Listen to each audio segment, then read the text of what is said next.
Dok mungkin. Bukan. Boleh. Ya, oke. Oke Dok, mungkin kedatangannya hari ini bisa dijelaskan. Alhamdulillah ya, Bang Caca, alhamdulillah hari ini laporan kita ke SS naik sidik ya. Alhamdulillah kita sudah naik sidik dan kebetulan Kita dapat suratnya kapan? hari Senin kita baru menerima undangan untuk tahap sidik ini, dan hari ini kita atas undangan itu kita hadir di sini untuk memberikan keterangan untuk tahap sidik.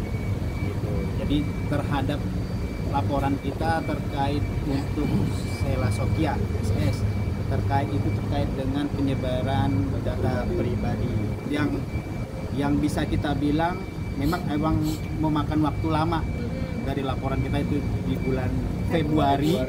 Tapi ya alhamdulillah mungkin karena penyidik juga banyak pekerjaan yang lain, tapi alhamdulillah hari ini kita sudah naik sini. Dokter melihat perjalanannya nih akhirnya sudah naik ke Akhirnya, jadi satu persatu ya, karena begitu banyak para buzzer dari grup sebelah ya yang begitu gencarnya mengatakan bahwa Doktif ini duta lapor yang laporannya nggak jalan ya. Sebenarnya Doktif ini seneng-seneng aja sih dipanggil duta lapor, memang duta lapor ya, karena ada LP nambah lagi yang kemarin pemalsuan logo halal, LP-nya di atas 20 ya. Tapi nggak apa-apa, karena jarang orang masyarakat Indonesia yang ingin melaporkan ya seperti yang Doktif lakukan. Ya mungkin ya dengan seperti ini akan memberikan efek jerak ke owner-owner skincare nakal.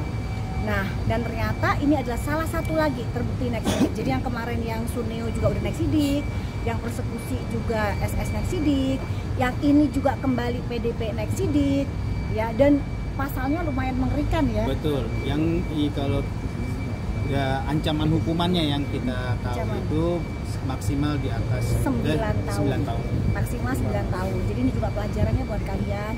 Hati-hati kalau menyebarkan data orang lain. Ancamannya itu maksimal 9 tahun. Jadi persekusi sebenarnya nggak ada apa-apanya dibandingkan dengan ini. Ya.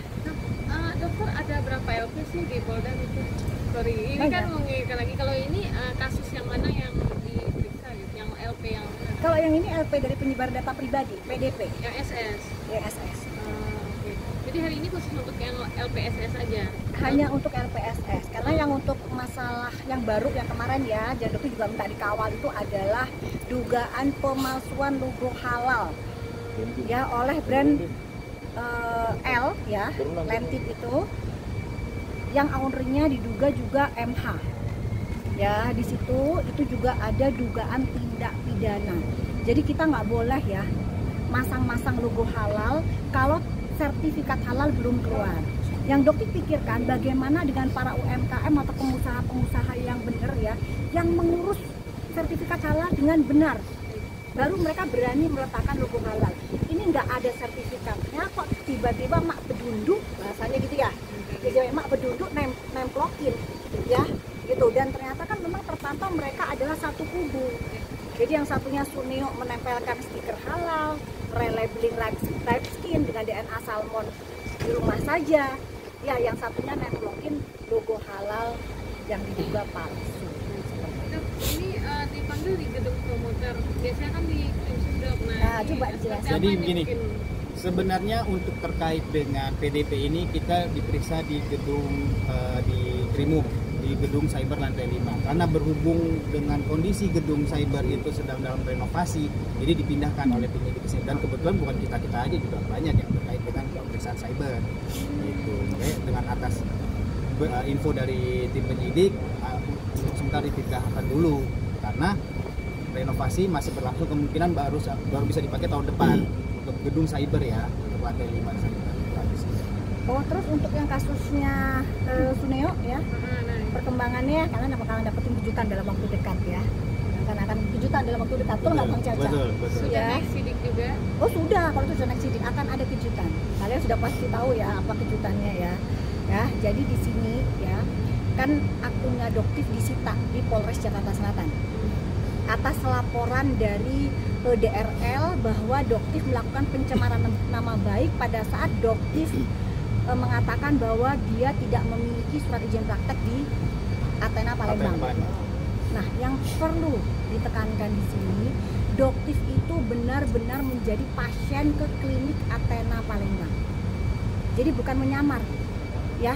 Hanya memang doktif ke sana menggunakan wig, dan wig itu adalah memang doktif itu kalau kemana-mana kadang-kadang suka pakai wig, ya. Meskipun rambut doktif nggak botak, ya, dan doktif nggak menjual serum penumbuh rambut, ya. Tapi doktif menggunakan wig itu ya kadang-kadang menggunakan wig untuk acara occasional tertentu, gitu, ya. Jadi doktif itu menyerahkan data pribadi doktif ke resepsionis Athena Palembang pada saat itu. Dan di situ sekarang doktif tanya ke kalian, hai sayang, kalau misalnya kalian ya datang ke praktek suatu dokter, kalian lihat nggak ada pelang praktek dokter? Yeah. Betul nggak? Nah, pada saat doktif ke sana nggak ada pelang saudara DRL. Ya, oke, itu satu. Pada saat doktif masuk ke ruangannya, tidak ada surat izin praktek atas nama DRL.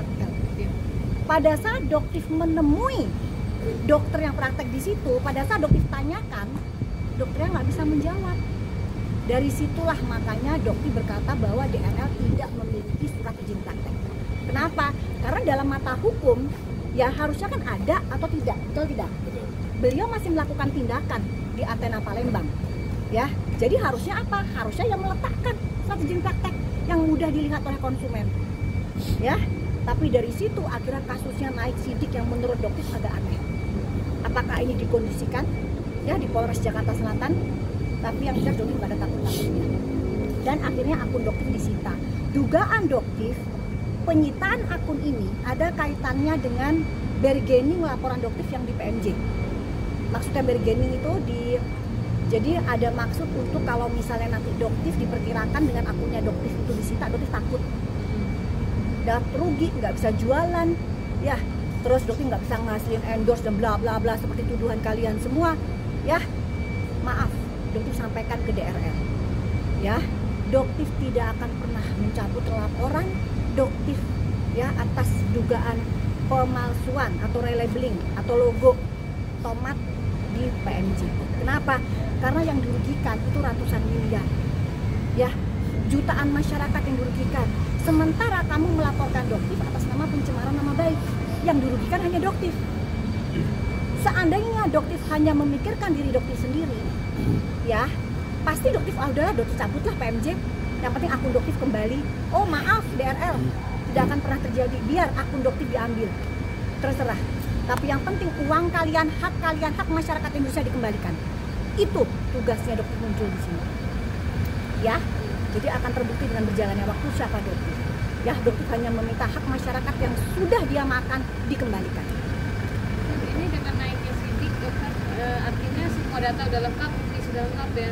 Tinggal dipanggil untuk ditetapkan jadi.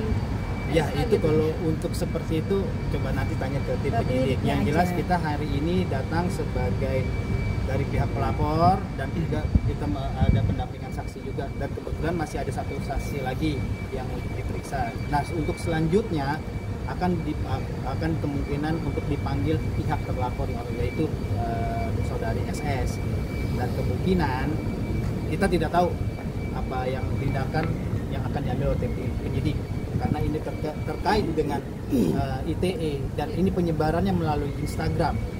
Apakah akan ada Stop, tidak boleh dikatakan, ya. Mungkin ada biar ada keseruan lah, ya kan, di media. Jadi tidak ada di sini kebal hukum, ya. Baik Suneo, baik SS, ya, baik DRG, tidak ada di sini kebal hukum. Yuk kita percayakan kepada penyidik. Mungkin